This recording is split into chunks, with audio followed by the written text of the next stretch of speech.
Vamos a ver ahora la notación exponencial de un número complejo. Para eso vamos a utilizar la siguiente propiedad. Esta propiedad lo que nos dice es que e a la i por pi es lo que nos da -1. ¿Sí? A veces se ríen algunos cuando digo esto, pero hay un capítulo de Los Simpson en Homero al cubo. Si miran bien la foto que pusimos en el Facebook, van a ver que aparece esta ecuación que es conocida como la ecuación de Euler. ¿Sí? Quiere decir que elevar el número e a la i por pi nos termina dando -1. Pero ¿qué es -1 en su forma polar? Es igual al coseno de pi más i seno de pi. ¿Sí? Eso es lo que nos da digamos, el -1, la forma polar del -1. Como buen número real negativo, el ángulo que forma con el eje real es pi, es 180 grados. Entonces, bueno, este concepto se puede generalizar a lo siguiente. Es decir, en general,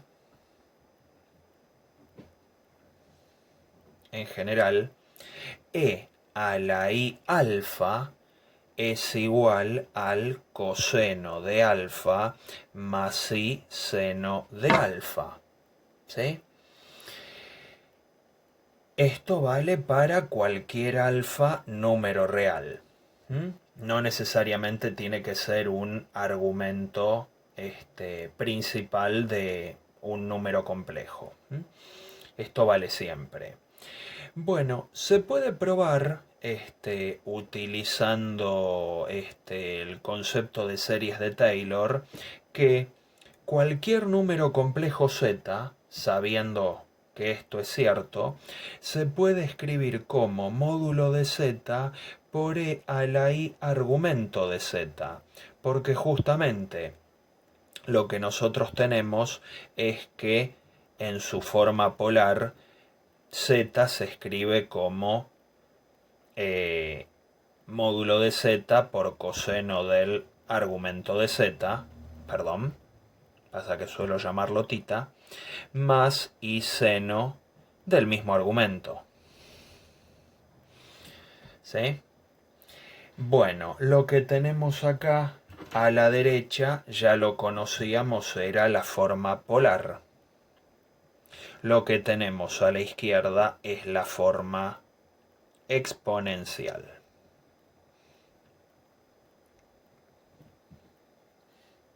Bueno, habrán visto que la forma exponencial y polar están íntimamente relacionadas. Las dos dependen del módulo de z y del argumento de z. ¿Sí? Lo que nosotros ahora vamos a ver es algunas propiedades, ¿sí?, de estas formas. Una es que 0 no tiene forma polar ni exponencial.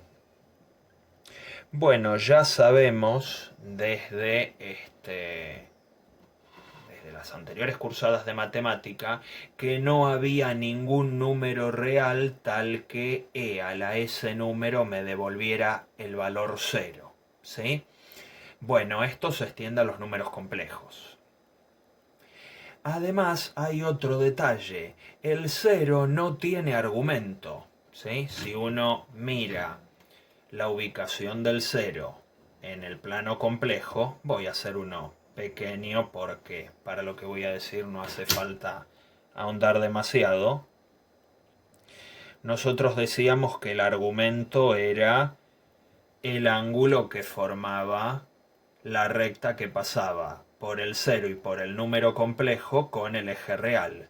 Si al 0 lo tenemos acá, ¿Qué ángulo forma con el eje real? No está definido porque no tengo ningún segmento que pase por el 0 y que forme un ángulo específico con el eje real. ¿Sí? No hay manera. Tengo solo un punto y no puedo calcular un ángulo entre un punto y una recta. Necesito como mínimo un segmento y una recta. ¿Sí? Entonces el 0 no tiene forma polar ni exponencial. No tengo manera de escribirlo. Pero bueno, eso no es un gran problema. Existen otras cuestiones, ¿sí? Tanto para la forma polar como para la exponencial, como son las siguientes. Está lo que se llama el teorema de De Moivre. Se escribe de Moivre, sí, pero es un apellido francés, y se menciona De Moivre. Supongamos que tenemos dos números complejos que se pueden escribir en forma exponencial o polar. Las cosas que voy a definir ahora valen tanto para la forma polar como la exponencial porque son equivalentes. Supongamos que z es módulo de z por e a la i tita y w otro número complejo que se escribe su forma exponencial así. Módulo de w por e a la i alfa. Observen que z por w es módulo de z por módulo de w por e a la i tita por e a la i alfa. Pero bueno, siguen valiendo las propiedades de la potencia, del producto. O sea, uno acá esto lo puede escribir como módulo de z por w por e a la i alfa más tita. Fíjense que producto de potencias de igual base se suman los exponentes y los exponentes ambos están multiplicados a 0.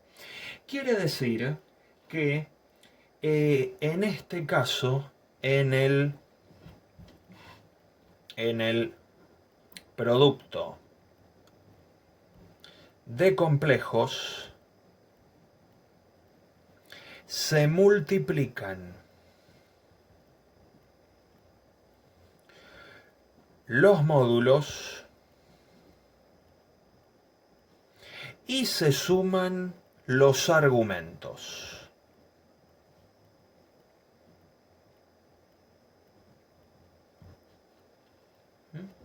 Eso es un detalle importante. También es bastante fácil definir, conociendo esto, nuevas propiedades utilizando el teorema de De Moivre. Por ejemplo, si yo divido dos complejos en las mismas condiciones que antes, esto es módulo de z por e a la i tita dividido módulo de w por e a la i alfa. Me va a quedar z sobre w y acá cociente de potencias de igual base, tita menos alfa. O si lo prefieren en su forma polar, z sobre w por coseno de tita menos alfa más i seno de tita menos alfa.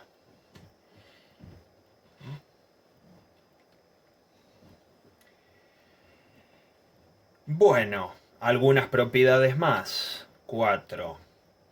Z a la menos 1, ¿sí? Tiene una forma exponencial de la siguiente pinta. 1 sobre módulo de z por e a la menos i tita. ¿Sí? Es decir que el tener un menos 1 arriba le cambia el signo a esto, justamente porque hacer eso es equivalente a hacer esto. ¿Sí? Si divido por z, dividir por z, bueno, es justamente dividir por esta cosa. Así que la exponencial, utilizando propiedades del exponente, yo lo que puedo hacer es cambiarle el signo al exponente y poder escribirlo así. ¿Sí? Por último, es bastante fácil calcular la forma exponencial del conjugado, ¿sí? La forma exponencial del conjugado es justamente hacer. El conjugado tiene el mismo módulo que z, pero cambia el signo de la parte imaginaria. Si se acuerdan ciertas propiedades de paridad de las funciones trigonométricas, van a observar que el seno, ¿sí? El seno es una función impar y el coseno es una función par. Por lo tanto, esto nos va a quedar así, ¿sí? ¿Por qué razón? Bueno, fíjense que si ustedes tienen que z conjugado es el mismo módulo de z, porque z y z conjugado comparten módulo, así que esto vale siempre. Por coseno de tita menos y seno de tita. ¿Sí? Ahora observen lo que pasa con la parte imaginaria. ¿Qué pasa si este menos se lo mando para adentro al seno? ¿Sí? Lo mando para acá adentro. Lo que nos va a quedar es coseno de tita más y seno de menos tita. ¿Por qué? Porque la función seno es una función impar.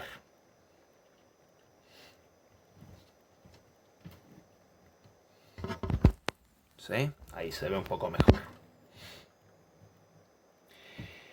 Y además tengamos en cuenta que la función coseno es una función par.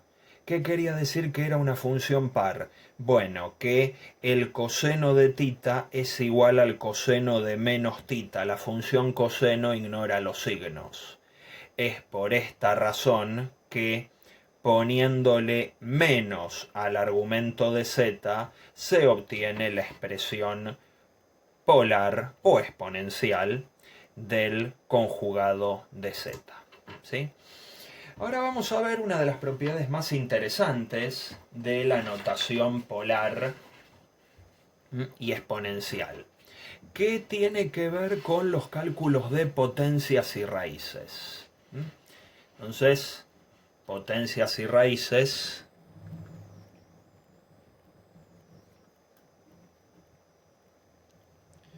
potencias y raíces. No se llega a ver. Es decir, bueno,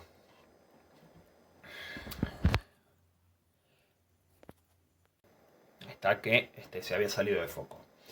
Supongan que tenemos un número complejo z distinto de 0, como para que tenga sentido hablar de su forma exponencial o polar.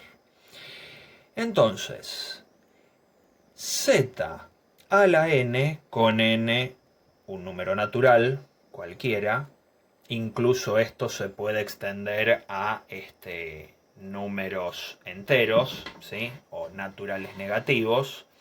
Z a la n se puede escribir como módulo de z a la n por e a la i n tita, ¿sí? Donde, acuérdense, z es módulo de z por e a la i tita. Entonces, si uno eleva a la n por propiedad de la potencia, ¿estamos de acuerdo que vale esto?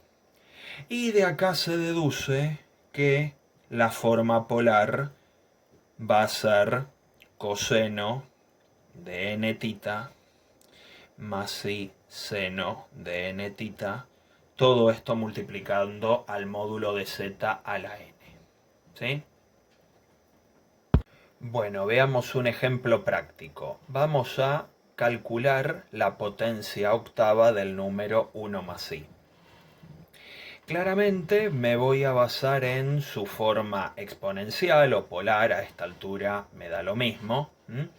Para ello voy a calcular su módulo, ¿sí?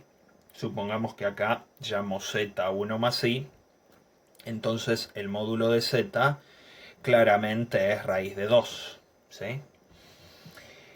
Así que si yo saco de factor común raíz de 2, me va a quedar 1 sobre raíz de 2 más i por 1 sobre raíz de 2, que si uno lo escribe de otra forma nos queda raíz de 2 por raíz de 2 sobre 2 más i raíz de 2 sobre 2.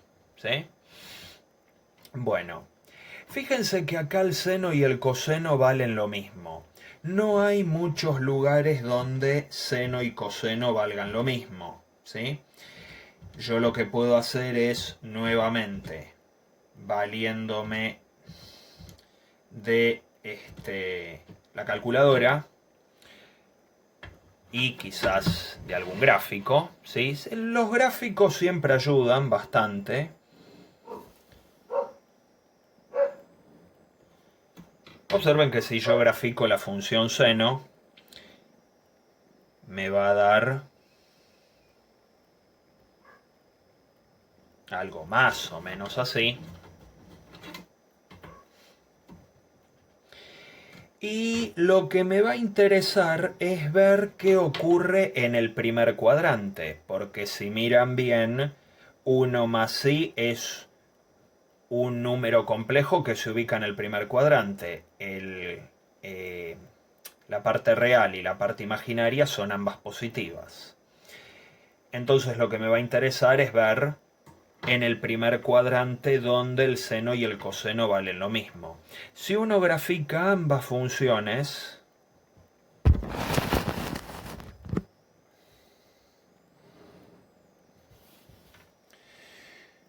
a ver, supongamos que el coseno tiene un comportamiento más o menos así. ¿Sí? Bueno, me quedó una escala mayor para el coseno que para el seno, pero me va a interesar lo que ocurre en el primer cuadrante. ¿Sí? Este es el coseno de tita. El primer cuadrante, ¿de dónde a dónde iba? Bueno, iba de 0 hasta pi sobre 2. ¿Sí? En pi sobre 2 el seno toma su valor máximo. Mientras que el coseno en pi sobre 2 se anula. Quiere decir que debo ver acá en qué lugar se cruzan, ¿sí? Valen lo mismo las dos funciones. Hagan la cuenta y van a ver que raíz de 2 sobre 2 vale algo así como 0,707. Así que si por acá tenemos el 1, más o menos por acá tendremos raíz de 2 sobre 2. ¿Sí? Lo mismo vale para el coseno. Por acá, supongamos, la escala no es lo mejor, ¿sí? Con hoja cuadriculada sin duda les va a salir mejor. Sin duda, los dos se deben cruzar por aquí. ¿Sí? Hay un cierto ángulo acá donde seno y coseno valen lo mismo. Bueno, nos ayudamos con la calculadora y como antes lo que hago es buscar si las funciones inversas del seno y del coseno me dan algún ángulo entre 0 y pi sobre 2, o sea, en el primer cuadrante donde seno y coseno valgan lo mismo. Entonces lo que hago es calculo, por ejemplo, el arcoseno de raíz de 2 dividido 2 y eso me da este número. Este número se supone que es algún múltiplo de pi. Lo que yo voy a hacer ahora es a este número dividirlo por pi para saber quién es. Lo divido por pi igual 0,25. O sea que esto sería pi sobre 4. Pi sobre 4 es un ángulo que está en el primer cuadrante. Pi sobre 4 es la mitad, más o menos, de pi sobre 2. ¿Sí? Más o menos por allí. Bueno, y si se fijan va a coincidir también en el caso del coseno porque si hago arco coseno de raíz de 2 dividido 2, esto me da el mismo número, ¿sí? Divido por pi simplemente para chequear, pero nuevamente me da pi sobre 4, así que acá no hay chance de controversia. Pi sobre 4 es el argumento de z. El argumento de z es pi sobre 4. Bueno, entonces ya está, tengo z, o sea, tengo z en su forma exponencial si quiero. O sea, z es módulo de z por e a la i pi sobre 4. ¿Sí? Ahora lo que me falta es elevarlo a la octava. Pero bueno, z a la octava es raíz de 2 a la octava por e a la i por 8 por pi sobre 4. ¿Sí? Así que z a la octava es, bueno, la raíz cuadrada de 2 a la octava es como 2 a la cuarta, ¿sí? Fíjense que por propiedad me queda un 2 a la cuarta.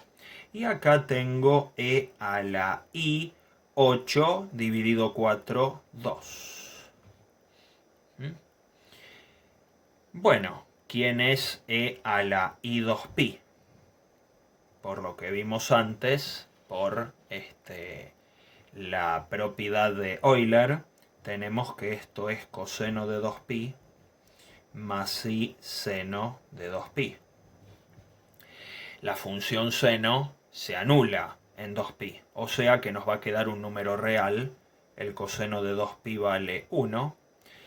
Por lo tanto, esto es 2 a la cuarta por 1.